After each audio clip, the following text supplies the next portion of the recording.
The reason I'm making this video is because there's just a lot of misconceptions around asexuality, especially when I first saw Choice TV come out. I don't know if anyone here knows who that is, but Choice TV is a YouTuber I'll be watching. He went on the show I think a year or two ago explaining what it was, but when I saw it, I'm like, he's describing it wrong. It's like, be who you want to be, but imagine if someone identified as a bi lesbian. Like, you see how that doesn't make any sense? That doesn't make any sense. Now, they're trying to describe that they're sapphic, but there's another word for that, and it's called sapphic. You don't have to call yourself a bi lesbian. Or like how, imagine if, actually, they already do this, but a trans man being a lesbian, just, how does that work? And that's nothing about this. Trans masc can be lesbian, just not trans men, because you are a man.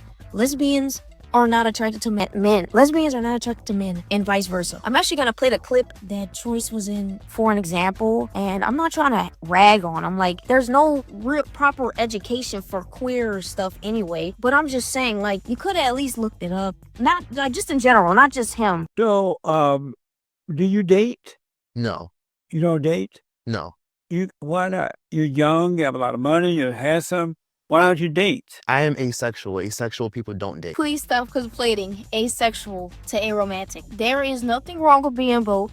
It is possibly both asexual and aromantic, and on top of that, gay, bi, pan, trans, etc., etc. But it grinds my gears when I hear I'm asexual because I'm not into romance at all. Or if you asexual, then why are you dating someone? Or they asexual because they're not attracted to anyone at all. There's sexual attraction and then there's romantic attraction. Two completely different fucking things. That's not how that works. Romance is not inherently sexual. People literally have sex with strangers for pleasure alone. But for the sake of the argument, I will say you can have romance without sex, but you can't have sex without romance. Also, I didn't explain well earlier, but the reason I say you can be gay, bi, etc. while being aro-ace is because people think just because you don't have sexual attraction, that means you can't be anything. Again, you don't need sexual attraction to be attracted. Okay, take for instance these screenshots from me and my friend from back in the day. You just act like it. I said in VC once, blank asexual confirmed, and you said yeah. Did I? Well, I was capped out. I mean, you still act like it, unless you do care for sex, then never mind. Gay, homo, I just try not to talk about it that much. You can still be gay and asexual, blank, even though your small head ass is just gay. Yeah, but if I was asexual, I won't have any feelings like that, right? But I do though. That's aromantic. What the heck does that mean? They don't have romantic feelings for anyone. Us ace folks do though. But I do have romantic feelings for someone. Exactly. I never said you were aromantic. Read.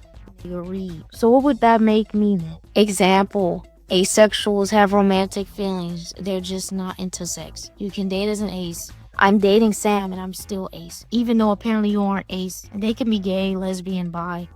So I'm not ace, right? Ace, etc. Depends if you're into sexual activity or not. If you're into it, not ace. If you're not into it, ace.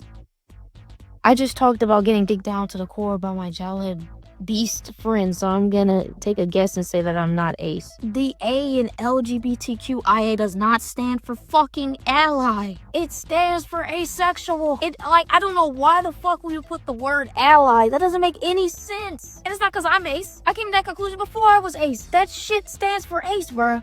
Oh, and but before anyone says, well, you can't identify as bisexual as an ace person. You have to identify as biromantic. The literal definition says the emotional, romantic, and or sexual attraction to more than one gender. And or, bro. And or. So I don't need to put romantic at the end, bro. Alright, that's just it for this video. The first time I told someone I was asexual out loud, I was absolutely terrified.